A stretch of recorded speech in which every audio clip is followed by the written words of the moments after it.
Hey, this is Russ. It's kind of late at night right now. It's what time is it right now? I'm looking at the computer behind me. 8:48 p.m. Now, I typically do my videos for Russ is Right in the mornings. So we're talking probably anywhere between, let's say, 6 a.m. until 10 or 11 a.m. It's usually around that time.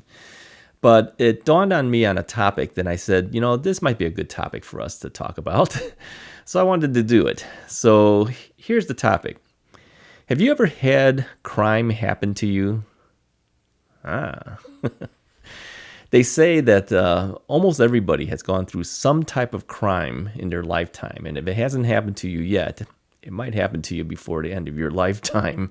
So, and we're talking anything from small little theft happening to you to something major. Okay. Now, you might know my background is in law enforcement in the past. I had worked for a couple of law enforcement agencies. I worked in the area of evidence collection. So I went to crime scenes, collected evidence. I worked various cases from homicides to burglary scenes to rape scenes to you name it, I've probably worked it. Okay. So you wouldn't think crime would happen to me, right? But it happens to everybody. I'm going to give you 3 examples of crime that has happened to my family. All right. So let me tell you the very first thing that happened. This was probably in the early 1980s. Okay. Our family owned a stereo store. If you don't know what a stereo store is, you're probably too young. But if you're of my age, you might remember stereo equipment. Okay. Well, we used to sell audio equipment in a store. My dad opened the store for me. He said he opened it for me to keep me out of trouble. I don't know how that keeps you out of trouble, but I guess he wanted to give me a job or something. So I worked at the stereo store for about 8 years, and then I got married and moved on. But anyways, I was working at the store by myself. Now, that's the first mistake, okay? Don't try to work a retail store by yourself, but I was there by myself. And it was in the afternoon, and 3 guys came in. Now, I'm always a little suspicious when there's more than one person walking in the door of a stereo store. Right? I can just feel something was going to happen, all right? They were up to no good. I kind of knew it. And we had 3 sound studios, 3 sound rooms that you can use to audition equipment. So one guy was asking me questions about a turntable, okay? And the other 2 guys went off to one of the other rooms, okay? So, of course, I wanted to be in the central area where I can oversee all 3 rooms at the same time. But every time I would walk out into the general area to keep an eye on all 3 rooms, the one guy kept pushing me back to the other room, asking me a question about the turntable.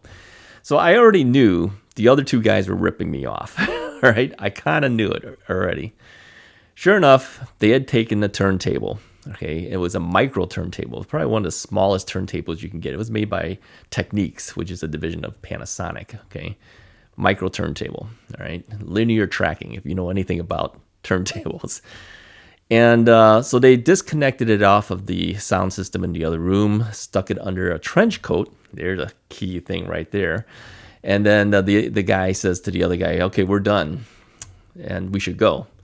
So he says, okay, thanks for your time. We're out of here. So I immediately checked the other room, and sure enough, I can see a turntable was missing. Okay, this is a small turntable, about the size of a record album in physical size. Okay, thicker, of course. So I says, okay, this is not good. They're walking out the door, and then comes walking in one of my other customers that's been probably buying things from our store for, I would say, maybe 3 or 4 years. So I've known this guy for a while. So he comes in and says, hey, hi, what's going on? And I says, could you watch the store for a second? I need to run after these guys who just stole a turntable from us. So he says, sure. So I left him watching the store, right? Probably not a good idea either, but I knew this guy for a while. And so I ran off to the parking lot, and I said to the 3 of them, I says, give me back the turntable. And of course the guy says, what turntable? I said, the one that's underneath your coat. Just give it back to me. Surprisingly, guess what they did? They turned around and shot me. No. That's what could have happened. Okay. They could have shot me. No, the guy turned around and just basically opened up his coat and handed me back the turntable. Can you believe that? Maybe he thought, oh, this guy knows kung fu or something. That's back in the days of that craze of the martial arts, right? Well, yeah, I did kind of know Taekwondo, so yeah, I could have taken care of myself. But that was a foolish thing to do, all right? You don't go running after a shoplifter, first off, okay? Because he could have pulled a gun out, could have shot me. Yeah, but at the time, the only thing I was thinking was, there goes about $400 in retail price, okay? So, yeah, I was not going to let him have it. So I got the turntable back. And then I came back in and I called the police. Now, I was not working in law enforcement back then, okay? I was still basically a kid. I was early 20s, maybe, something like that. And so I called the police, called 911 and said, we just got robbed. Now, we did not get robbed, okay? But that was in my mind what had happened, all right? The police department wasn't that far from our business, and they were literally there in about 2 minutes, okay? Several police cars screeching in with sirens, all right? What I should have said was what? We were shoplifted, okay? Bet you they wouldn't have gotten in there that fast had I said that. When I told them what had happened, they called off everybody else and says, no, that was a shoplifting. That was not a robbery. But I think in the heat of the moment, you don't really know what to say. Your heart is pounding. You're a little bit excited. In my mind, we were robbed, but the reality is we were shoplifted. Okay. The next day, one of the detectives came by and actually showed me a whole bunch of photographs of people that might have been the people who did this. Okay. And there was no way for me to actually tell. I don't remember exactly what they looked like and whatever. So it didn't go anywhere. All right. And I did say, well, I could have been this guy and this guy, but I'm not positive. And these were mugshots, essentially. So they said it could be. So later on, the detective came back later and says, hey, we believe these guys were the guys that did it, but it's probably not going to go anywhere since you can't really ID them. So what would you like to do? I says, we'll just let it go. There's not much I could do at that point. Okay, that was the first incident. Okay. My wife had something happen to her. All right. She went to a furniture store, and I don't know what she was buying, but she bought something and she used a debit card. Okay, this is the reason why we don't use debit cards anymore. She used the debit card and checked out.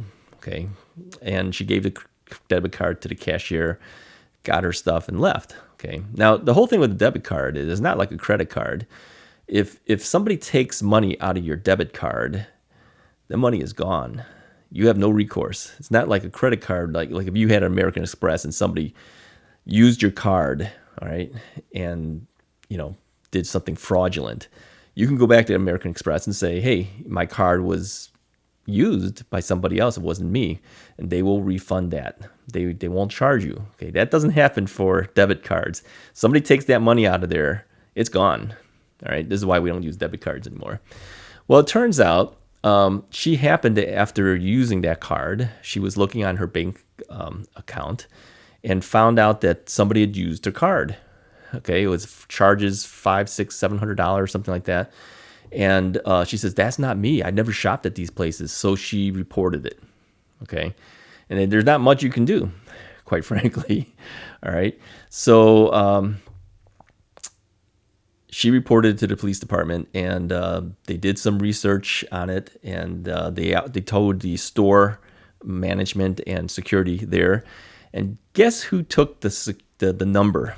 Yeah, it was the cashier. The cashier took her number, wrote it down, and started using her number. Okay, so they know exactly who did this. They know it. All right, she's caught red-handed. They know it. My wife went to a preliminary hearing, I believe. I don't think it was actually a trial. It was a preliminary hearing on this case, and the judge let the person off. How do you like that? Didn't go anywhere.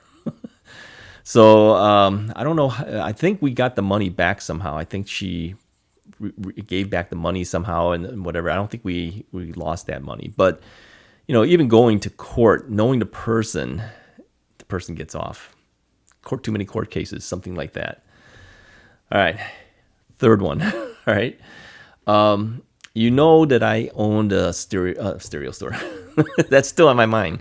You know that I owned a photography school recently.